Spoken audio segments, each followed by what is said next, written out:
जय जगन्नाथ मु प्रदीप आपण को स्वागत करुछि आपण को चैनल कलिंग फोकस को आसंतु देखिबा आज मुख्य खबर। प्रथम कार्यक्रम सभापति नई मंच संचालन कर श्रद्धेय रश्मि रंजन कार्यक्रम में योगदान कर श्रद्धेय दयासागर आम चेयरमैन श्रद्धेय पवित्र देवाना दिगाई श्रद्धेय केशव रामकृष्ण सार समस्त सदन मंडली कार्यक्रम संपर्क करने पूर्व गोटे कथा प्रेस क्लब कर्मकर्ता एवं पछाड़े बस आम प्रतिभा आम परिचय सभापति शिक्षक एवं आईनजीवी विभिन्न अनुष्ठान आसला कर्मकर्ता वृंद आज आम यही गणराशि श्रद्धा सुमन अर्पण करे। यही अवसर में आमर प्रेस क्लब सभापति बुल्लाई रश्मि बाबू एवं आम ढेंकानाल युव सांसद तथा लोकप्रिय सांसद महेश बाबू महेश राउ तालचेर युव नगरपाल पवित्र भूतिया एवं पूर्वतन ब्लक अध्यक्ष दिगंबर गंडाय केशव भूतिया एवं आमर वकिल सभार पूर्वतन सभापति रंजन ये दयासागर मिश्र समस्ते खाली सामान्य फोन समस्त आज आम एकत्रित कहीं समस्त भल पाती बोली आज दुआरिया पाखे पहुँचते टे फुलटे दे श्रद्धासुमन अर्पण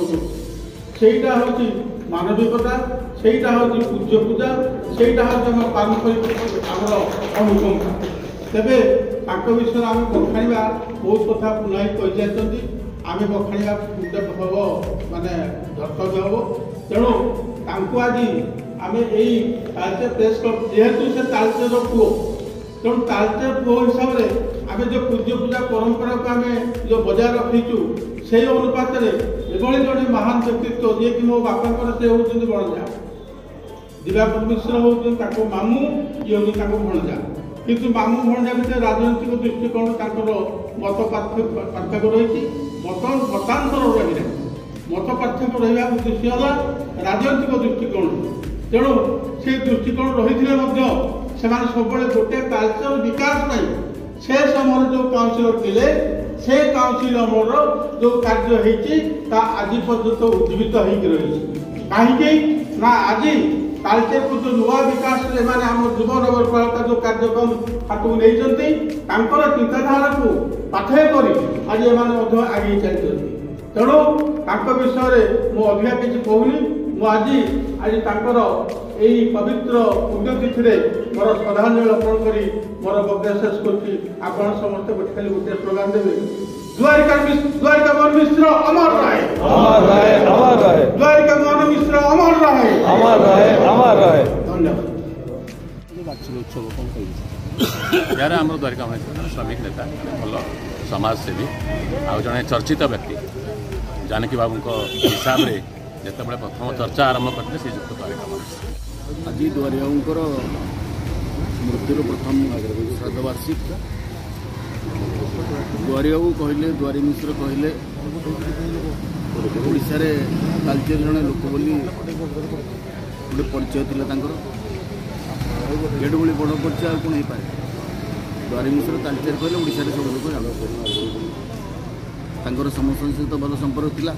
निरंजन बाबू सहित भल संपर्क जानकी बाबू भल सहित भल संपर्क क्रियोसिटी विकले भी विषय में बाहर तेणु सी गोटे नामी लोक सबुठ बड़ अभिधान हूँ जीवन शेष हो कपिलास पाखे से जो साई आश्रम जन व्यक्तिगत निज संपत्ति दान कर निज उद्यम एडे बड़ अनुष्ठान कर जो मैंने देखते से अनुष्ठान विषय जानकारी आज आमर जो मैंने द्वारिका मिश्र प्रथम मासिक आम तालचेर युवपीढ़ी हिसाब से आम सम्मान करने सहित निज श्रद्धांजलि माने हृदय श्रद्धांजलि ज्ञापन कलु से जीवन सारा तालचेर माने सुपरिवार गठन और माने सुपरिवार स्थापना और समाज सुसमाज गठन में प्रमुख भूमिका रही जोड़ा कि तालचेर से जीवन सारा संग्राम कर चलती तेणु अनुप्राणित कर आगामी आग को निश्चित भाव माने तालचेर जो विपर्यस्त तालचेर अच्छी माने କାଣିଛି ଆମେ ତ ତାଙ୍କ ଭଳି ବନି ପାରିବୁନି, କିନ୍ତୁ ତାଙ୍କ ଚାଲି ଯାଇଥିବା ରାସ୍ତାର ମାନେ ଚରଣର ଧୂଳି ବନି ଗଲୁ, ନିଜକୁ ଧନ୍ୟ ମନେ କରିବୁ। ଆଜି ପ୍ରଥମ ପୁଣ୍ୟତିଥି ବିଶିଷ୍ଟ ଶ୍ରମିକ ନେତା ତଥା ସାଲିସବିହୀନ ସଂଗ୍ରାମୀ ଭାବେ ପରିଚିତ ରାଜ୍ୟର ଜଣେ ଖ୍ୟାତନାମା ବୁଦ୍ଧିଜୀବୀ ଦ୍ୱାରିକା ମୋହନ ମିଶ୍ରଙ୍କର ଆଜି ପ୍ରଥମ ପୁଣ୍ୟତିଥି ଅବସରରେ ତାଳଚେର ପ୍ରେସ୍ କ୍ଲବ୍ ତରଫରୁ ଏହାକୁ ପାଳନ କରାଯାଉଥିଲା ଏବଂ ଏଥିରେ ଆମର ଢେଙ୍କାନାଳ ସାଂସଦ ମହେଶ ସାହୁ ମହୋଦୟ, ତାଳଚେରର ନଗରପାଳ ପବିତ୍ର ଭୂତିଆ ମହୋଦୟ, ପୂର୍ବତନ ବ୍ଲକ ଅଧ୍ୟକ୍ଷ ଦିଗମ୍ବର ଗଡ଼ନାୟକ ମହୋଦୟ, ପୂର୍ବତନ ପୌରପାଳ କେଶବ ଭୂତିଆ ମହୋଦୟ, ତାଳଚେର ଓକିଲ ସଂଘର ପୂର୍ବତନ ସଭାପତି ଶ୍ରୀଯୁକ୍ତ ଦୟାସାଗର ମିଶ୍ର ମହୋଦୟଙ୍କ ସମେତ ପ୍ରେସ୍ କ୍ଲବର ସଭାପତି ପୂର୍ଣ୍ଣଚନ୍ଦ୍ର ସାହୁ ଏବଂ ଉପସଭାପତି ଦେବୀ ମିଶ୍ର ମହୋଦୟ ଉପସ୍ଥିତ ଥିଲେ ଏବଂ ଏହି ସଭାରେ ତାଳଚେରର ବହୁ ମାନ୍ୟଗଣ୍ୟ ବ୍ୟକ୍ତି, ବିଭିନ୍ନ ନିର୍ବାଚିତ କାଉନସିଲର, ସରପଞ୍ଚ, ସମିତି ସଭ୍ୟ, ଆଇନଜୀବୀ, ଗଣମାଧ୍ୟମ ପ୍ରତିନିଧିମାନେ ଉପସ୍ଥିତ ଥାଇ ସ୍ମୃତିଚାରଣ କରିଥିଲେ। ଆଜି ସ୍ୱର୍ଗତ ଦ୍ୱାରିକା ମୋହନ ମିଶ୍ରଙ୍କ ପ୍ରଥମ ଶ୍ରାଦ୍ଧ ବାର୍ଷିକୀରେ ଆମେ ସହରର ବିଭିନ୍ନ ବ୍ୟକ୍ତି ବିଶେଷ ଆସି ଏକାଠି ହେଇଛୁ। ତାଳଚେରର ସେ ଥିଲେ ଜଣେ ଗର୍ବ ଗୌରବ କର୍ମଯୋଗୀ ଏବଂ ତାଙ୍କ କର୍ମ ଏତେ ପ୍ରଖର ଥିଲା, ଏତେ ତୀକ୍ଷ୍ଣ ଥିଲା, ତାଳଚେରବାସୀ ସମସ୍ତେ ତାଙ୍କୁ ଆଜି ପ୍ରଥମ ବାର୍ଷିକୀରେ ଝୁରୁଛନ୍ତି ଏବଂ ସେ ତାଳଚେର ବିକାଶ ପାଇଁ ସଦାବେଳେ ଲଢ଼ୁଥିଲେ। ତାଳଚେରର ବିକାଶ ପାଇଁ ଦରକାର ପଡ଼ିଲେ ସେ ଆକ୍ରମଣାତ୍ମକ ପନ୍ଥା ଗ୍ରହଣ କରିଥିଲେ ଏବଂ ତାଙ୍କର ଯେଉଁ ଯୁଦ୍ଧଖୋର ମନୋଭାବ, ତାଙ୍କର ଯେଉଁ ତୀକ୍ଷ୍ଣ ରାଜନୈତିକ ଅଭିଭାଷଣ ଲୋକଙ୍କୁ ଉଦ୍ବୁଦ୍ଧ କରୁଥିଲା ଏବଂ ସେ ଜଣେ ଶ୍ରମିକ ନେତା ଥିଲେ। ଶ୍ରମିକମାନଙ୍କର ସମସ୍ୟା, ଗରିବ, ଖଟିଖିଆ, ମେହନତି ମଣିଷ, ସାଧାରଣ ଲୋକଙ୍କର ସେ ସ୍ୱର ଥିଲେ ଏବଂ ଆଜି ମଧ୍ୟ ତାଳଚେର ପୁରୁଣା ସହରରେ ଯେଉଁ ଦ୍ୱାରିକା ମୋହନଙ୍କ ନାଁ କହିଲେ ବୟସ୍କ ଲୋକମାନେ ତାଙ୍କୁ ମନେ ପକାଉଛନ୍ତି ଏବଂ ତାଙ୍କୁ ଆଜି ଭଳିଆ ଦିନରେ ଆମେ ଶ୍ରଦ୍ଧାଞ୍ଜଳି ଅର୍ପଣ କରୁଛୁ।